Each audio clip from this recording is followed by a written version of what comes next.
Hey everybody, it's Master Gallengeist here, bringing you my review of the anime movie A Whisker Away on Netflix. And I thought this movie was okay. Now, I had heard some rumblings about it when I was getting ready to watch it. They'd gotten the English dub. I'm like, alright, let's see how this goes. And I was like, ooh. Mainly the protagonist, Mio. She's, oh my god.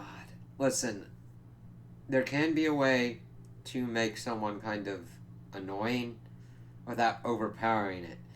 This one really gets to that edge. It doesn't completely destroy the movie, but it fucking makes it kind of just fucking annoying to get through. And she's the main protagonist, so it's like, oh god, you spend the most time with her, and you're almost like, I kind of would rather go to the other people, and that's the thing. They put the most amount of time into her, and then her love interest, Hinode. And everybody else kind of goes by the wayside, even though there's some more interesting things going on.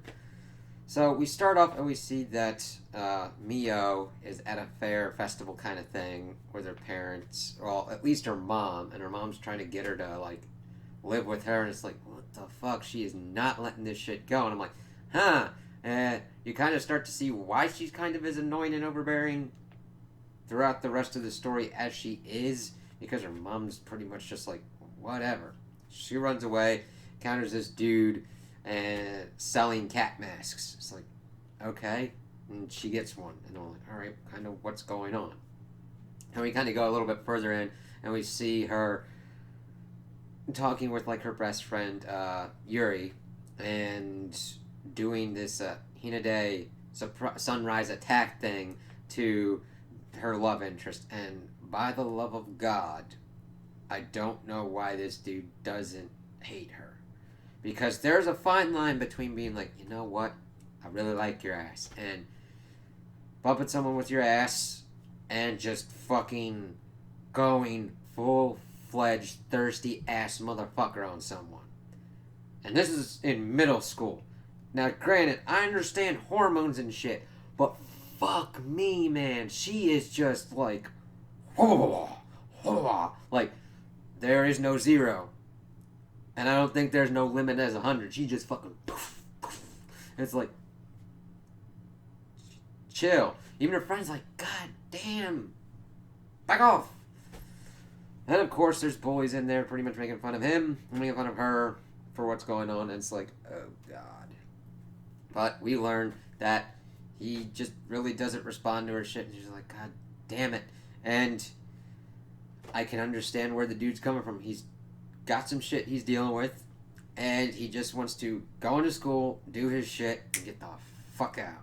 Because we then also see throughout the story that he is now considered the man of the house. His mom is putting enormous amounts of pressure on him to go to college, get a good job, and everything. His grandpa's just making pottery and stuff like that, and being like a chill ass old dude. He's like, kind of like grandpa. I'd rather be that chill ass old dude making pottery and shit. I'm like, I don't blame you on that, my friend. Also, the mother's pretty much got to stick up her ass with the daughter as well. It's like, okay, not that there's anything really problematic with the daughter.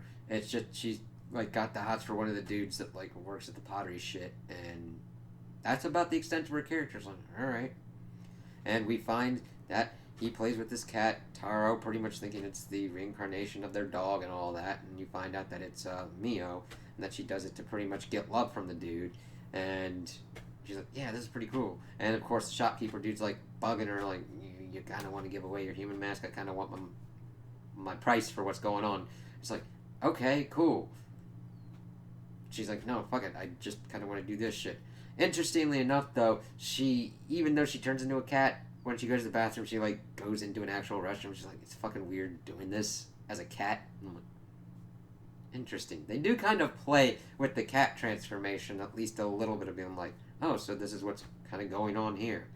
But the shopkeeper is just pretty much one note of, I want my price.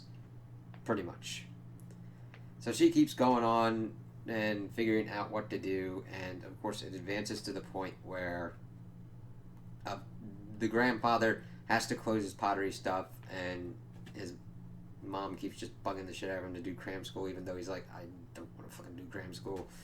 And of course, she kind of wants to figure out a way to cheer him up and everything. She understands kind of what he's going through, because in her household, her dad is getting ready to get married to pretty much her stepmom. Now, the the things that go on with the whole tension and everything between Mio, the stepmom, the father, and the mother aren't as in-depthly explored as they need to be, because she just pretty much goes pretty much like uh, mask mode with the stepmom, even though there's no real valid reason that we have seen in the movie or even alluded to why Mio would have a problem with the stepmother. Granted, her just being a stepmother and pretty much trying to get into that kind of position would be kind of problematic for Mio, because she probably would want her mom. But I mean, this woman goes out of her way to kind of talk to her, trying to figure out what's going on with her, cooks her favorite kind of foods and stuff like that, and isn't really trying to be a giant kind of asshole to her. And she does it kind of chilly, too. It's like the best kind of balance of like not trying to completely be up your ass of trying to get you to like them, but also not being up your ass of like, fuck you, I'm the big bitch. You know what I mean? Those aren't really the things going on here. And she, of course, thinks that her parents and everybody are being selfish, but when in actuality she's kind of being selfish. Now, granted, you do need a balance of being like your own self-interest, but not being a giant cock about it. But she, of course, is dealing with that and not really talking to her that much, and she's also got a cat in there, which is mainly brought in for the whole cat reasons. Because it leads into the whole kind of conflict towards the middle, towards end of the movie. So, she's learning more about him. He makes like a plate thing. She leaves kind of a paw print on it accidentally and all that, and she's trying to figure out a way to cheer his ass up. So, she gets the bright idea to pretty much write a love confession note for him. And this was after she pretty much lambasted the bullies for making fun of him by jumping off of a fucking like walkway, and then he showed some kindness to her of Miho in her Mio form, taking her to the nurse and sharing lunch with her. Of course, she kind of gets weirded ass eyed, like, oh, he's pretty cool and everything, and they're of course liking certain concepts about each other, like how hard he works versus her saying what's on her mind and shit like that. Though it does approach having like no filter whatsoever. So she's about to give the letter, and one of the bullies, who I don't know what they were going to try and do with this bully. It almost seemed like he had feelings for Mio. It's mainly alluded to, but nothing kind of goes on except that he like reads the letter in class like a complete and utter dick shit. Of course, Hinode is like, you know what, fuck you, I hate you. To Mio, she cries, runs off, and then starts the kind of rest of the conflict going on. Of course, her friend Yuri goes like, fuck you, dude, tries to go after her, and of course, she's more crying when she's trying to comfort her Mio than Mio is. Like, you just gotta get past that kind of stuff, but she doesn't. She really can't deal with it. It's like, you know what? I kind of would rather be with him as Taro than not be with him at all as a human. Of course, that then shifts her to have her human face fall off as a porcelain mask. Shopkeeper, cat dude goes, ha ha ha, fuck you, man. And pretty much lays out the line of like, hey, yeah, when you turn into a cat, I get half your life. I'm like, okay. It's never explained why the shopkeeper needs more life force. Granted, I don't need complete and utter in-depth things. But he just pretty much acts like I would almost even really take it of like, I just do shit because I do shit. You know what I mean? I'll take that explanation. But here it's like, oh, okay. It just seems so convoluted to even get to this kind of point. It's like, okay, alright.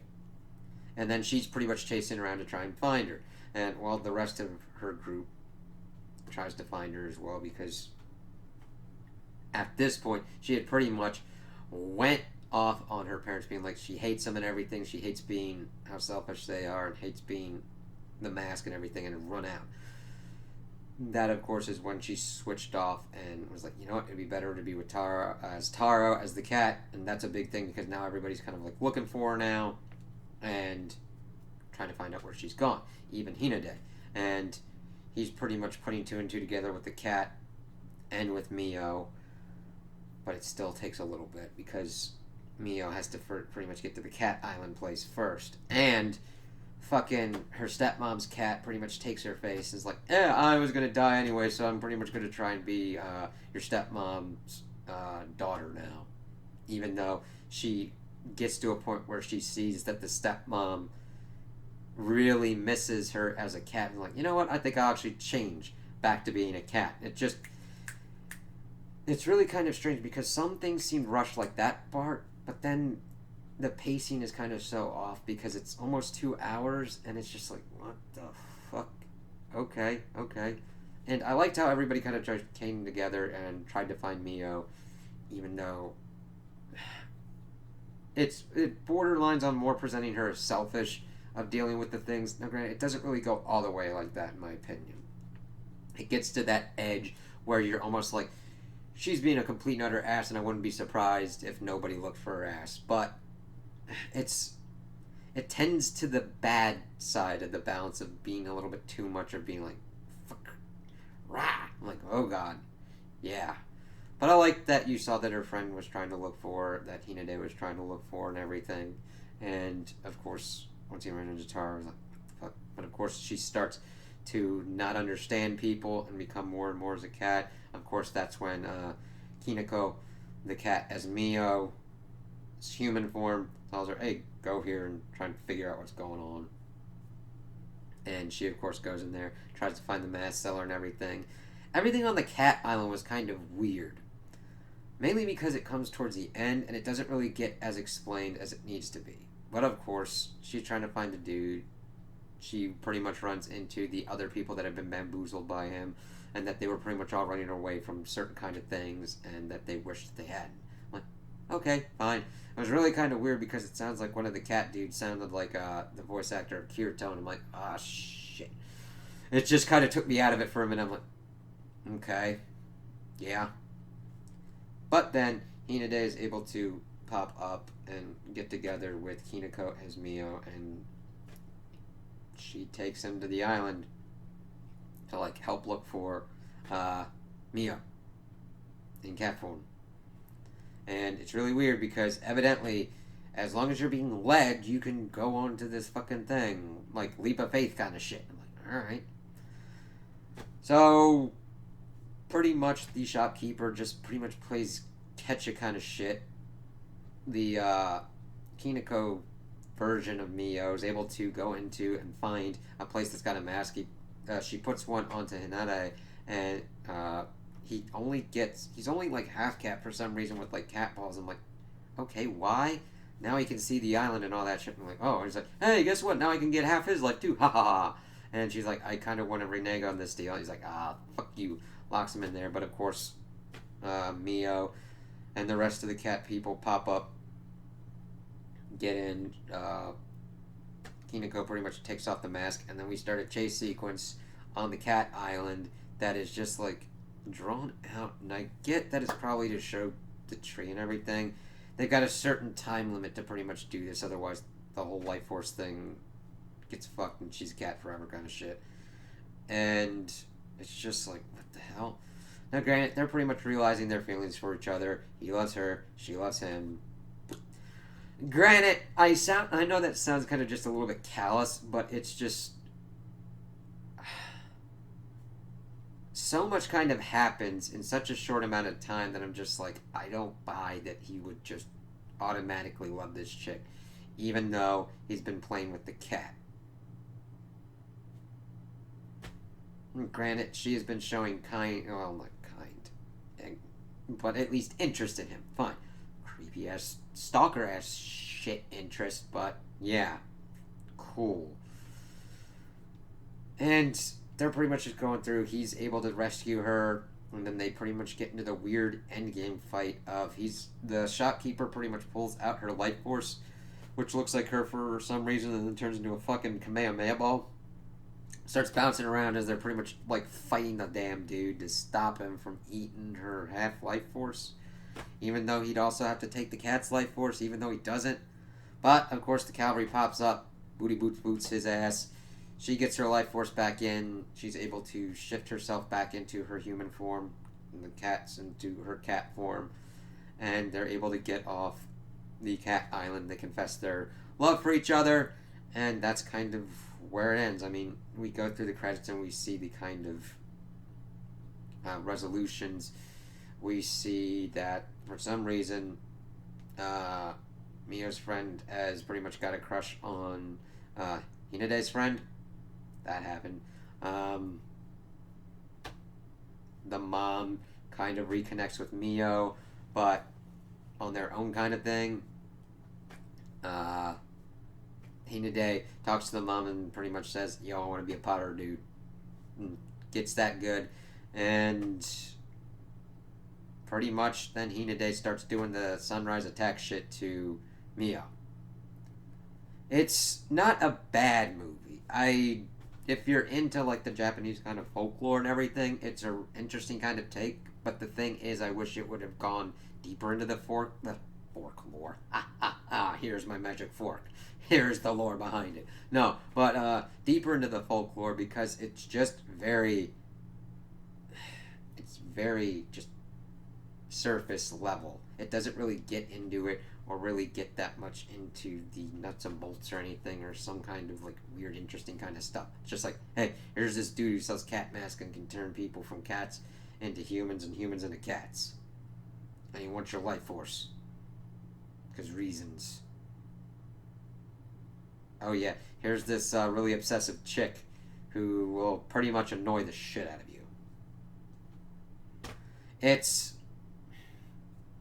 It's got some things that would have worked a lot better. I was more interested kind of in the supporting cast. I would have had them fleshed out a little bit more, because I'm like, okay, I understand Thirsty Girl and I understand like Mr. McMopey, and they just get together in the end. Not that it's completely and utterly horrible. I have seen worse things than this, but there's also better movies out there that tackle these kind of things a little bit better. It's just they needed either a little bit better diving into like why Mio feels the way she does, why Hinade feels the way he does, and kind of interweave their stories a little bit better, rather than just having, okay, here's this supernatural stick kind of thing that we can do, and then kind of work our way around that. I'm like, okay, all right. Sometimes you need a little bit more than that. And this almost gets there, but not quite. So if you're into characters, this has a little bit. Not as much as I would prefer, but if you're into character development, there's at least some, mainly on Hinade's part. Other than that, Mio pretty much just goes from, I don't really know what her development is. They pretty much have her go like completely thirsto crazy, and then they're like, I'll at least stay as a cat to be with him, to I want to be a human, even if I don't be with him. It's really kind of weird. There's other interesting characters around. It's like, okay, that's kind of cool. Like seeing the backstory of Mio and her friend, and how her friend was chasing after her to like be her friend and everything like that after these bullies pretty much told her to go screw off. And it's like, all right. Even the grandfather with the pottery and everything getting closed down. Also seeing that his Hinade's sister got shot down by the dude. He's like, yeah, I'm about to be engaged. I'm like, oh shit, fucked. Action scenes aren't really in this one. It'd be pretty good for like kids maybe, but I would say find something else. But if you got kids that are interested in this kind of thing, you really shouldn't have any problem kind of like turning it on. Just be sure to tell them not to be a thirsty ass stalker motherfucker. So those are my opinions on the movie. Tell me what you guys think in the comments below. If you liked it, if you didn't like it, if you agree with me, if you disagree with me. Also, like and subscribe, and I hope you have a good day.